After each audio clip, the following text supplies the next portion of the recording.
గౌరవ సభ్యులు శ్రీ పోచారం శ్రీనివాసరెడ్డి గారు.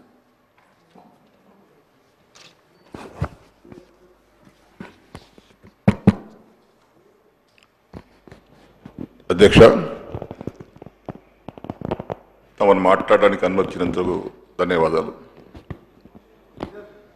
తెలంగాణ తల్లి విగ్రహ రూపకల్పనపై గౌరవ ముఖ్యమంత్రి గారు చేసినటువంటి అంశాన్ని స్వాగతిస్తూ సంపూర్ణంగా మద్దతిస్తూ ఇది ఒక మంచి ఆలోచనతో చేపట్టినటువంటి కార్యక్రమం. ప్రభుత్వాలు మారుతుంటాయి, నాయకులు మారుతుంటారు, కానీ ఒక విగ్రహం పైన, విగ్రహ రూపకల్పన పైన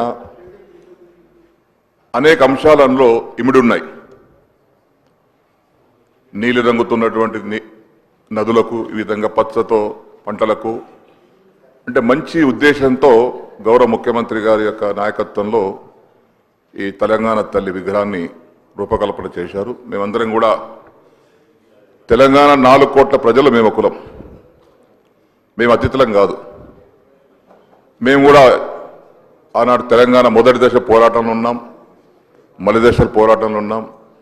ఇప్పుడు కూడా మీ నాయకత్వంలో ఇక్కడ శాసనసభ్యుడిగా ఉన్నాం. ఈ శాసనసభ ముఖ్యమంత్రి గారి నాయకత్వంలో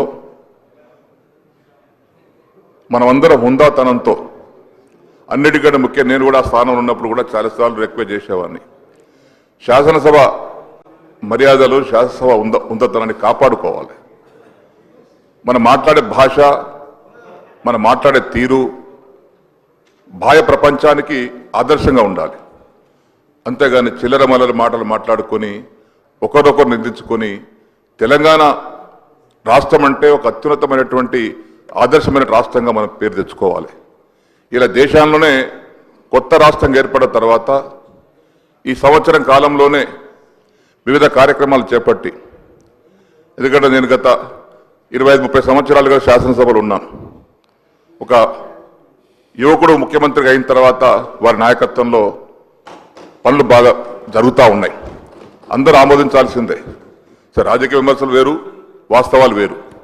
కాబట్టి ఈనాడు వారి నాయకత్వం జరిగేటువంటి కార్యక్రమాలు కానీ, తెలంగాణ తల్లి రూపకల్పనలో వారు చేసినటువంటి కృషి కానీ అభినందనీయమని చెప్పేసి కూడా ఈ సందర్భంలో తెలియపరుస్తూ ఉన్నాను. అందుకే రాజకీయాలకు తావివ్వకుండా తెలంగాణ తల్లి రూపకల్పనలో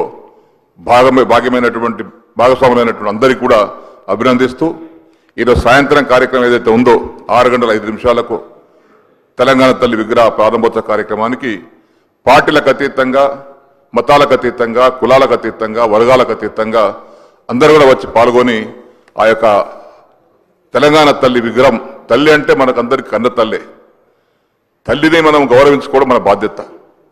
ఏ కడుపులో ఏ కొడుకు పుట్టినా, బిడ్డ పుట్టినా ఆ తల్లి జన్మిస్తేనే మనం పుట్టాం. ఈరోజు తెలంగాణ తల్లి మనకు అంత జన్మించింది కాబట్టి మనం ఇక్కడ ఉన్నాం, ఈ శాసనసభ నిలబడ్డాం. మన 4 కోట్ల మందికి తెలంగాణ తల్లి నిజమైన తల్లి మనకు తెలంగాణ తల్లి. ఒక్కొక్కరికి ఒక తల్లి ఉండవచ్చు, కానీ 4 కోట్ల మందికి తల్లి తెలంగాణ తల్లి. వారిని గౌరవించుకోవాల్సినటువంటి బాధ్యత మనందరిపైన ఉంది. గౌరవ ముఖ్యమంత్రి గారు ప్రవేశపెట్టినటువంటి యొక్క తెలంగాణ తల్లి విగ్రహ రూపకల్పన పైన దాన్ని సంపూర్ణంగా ఆమోదిస్తూ, సహృదయంతో స్వాగతిస్తూ, వారికి అభినందనలు తెలియపరుచుకుంటూ నేను సెలవు తీసుకుంటున్నాను.